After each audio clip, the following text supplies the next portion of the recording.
गिलगित बल्तिस्तान के हर कोने में पुरानी दास्तानें और अफसाने छुपे हुए हैं। कहीं आपको परियों की कहानियां सुनने को मिलेंगी तो कहीं जिन्नात, डीमंस या चुड़ैलों के किस्से। अस्सलाम वालेकुम, मैं हूं निदा रहबर और आज मैं आपको सुनाने जा रही हूँ एगोर्थम यानी श्री बदत के नाम से मशहूर गिलगित के एक जालिम और आदमखोर बादशाह की कहानी। सुनने में ही कितना अजीब है ना, एक बादशाह और वो भी आदमखोर। खैर, back to the story. Shri Badat Gilgit Baltistan का आखिरी बुद्धिस्ट हुक्मरान था जिसने अपनी सारी जिंदगी जुल्म से तम करते गुजारी। कहते हैं इस बादशाह का महल गिलगित के पुराने पोलोग्राम के करीब था। कहानी ये है, श्री बदत रोजाना अपनी रया से एक बकरी का बच्चा टैक्स के तौर पे मांगता था और हर रात को वही बकरी का बच्चा उसका डिनर होता था। मगर एक रात जब गोश्त कुछ ज्यादा ही मजेदार बना तो श्री बदत ने अपने वजीर से पूछा कि भाई क्या सीन है, आज गोश्त इतना लजीज और डिफरेंट कैसे?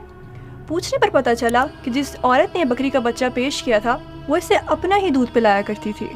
बस फिर क्या था, श्री बदत के दिमाग में खतरनाक आइडिया आया कि अगर बकरे को दूध पिलाने से गोश्त इतना मज़ेदार हो सकता है तो दूध पीते इंसानी बच्चे का गोश्त कितना लजीज होगा। Now here comes the most terrifying part.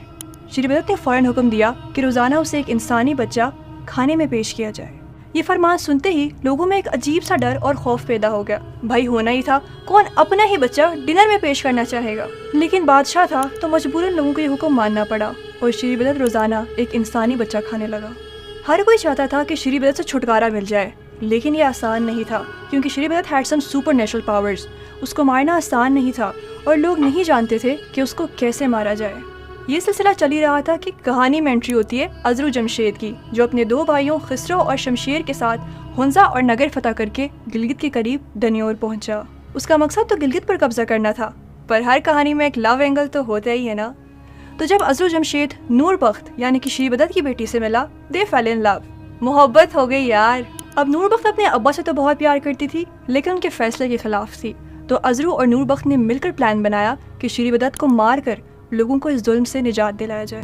अब मसला ये था कि श्री बदत को आम हथियार से मार नहीं सकते थे, तो लोगों ने नूर बख्त से कहा कि वो अपने अब्बा से पूछे कि वो कैसे मर सकते हैं।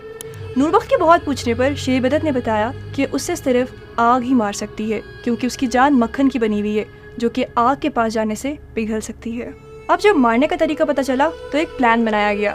एक जश्न मुनक्किद किया गया जहाँ बहुत सारे लोगों को बुलाया गया और श्री बदत के लिए एक ख़ास स्टेज तैयार किया गया।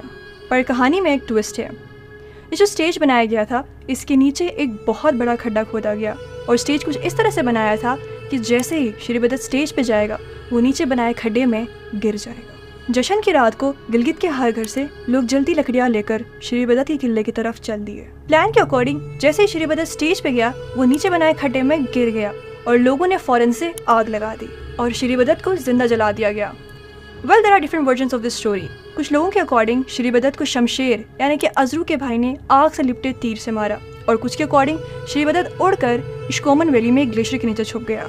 लोग इस डर में थे कि कहीं श्री बदत वापस ना आ जाए तो इन्होंने तलेनो नाम की एक रस्म शुरू की। हर साल 21 दिसंबर को वो श्री बदत का एक लकड़ी का पुतला जलाने लगे। With the passage of time ये एक फेस्टिवल बन गया जिसको आज भी तलेनो के नाम से जाना जाता है, जहाँ लोग ढोल बजाकर गीत गाते हैं और इश्कोमन की जानिब आग फेंकते हैं ताकि जुल्म भरी हुकूमत को निशाने इबरत बना सके। तो ये थी कहानी श्री बदत की जो आज भी लोगों के दिलो दिमाग में जिंदा है और इसकी मौत का जश्न आज भी मनाया जाता है।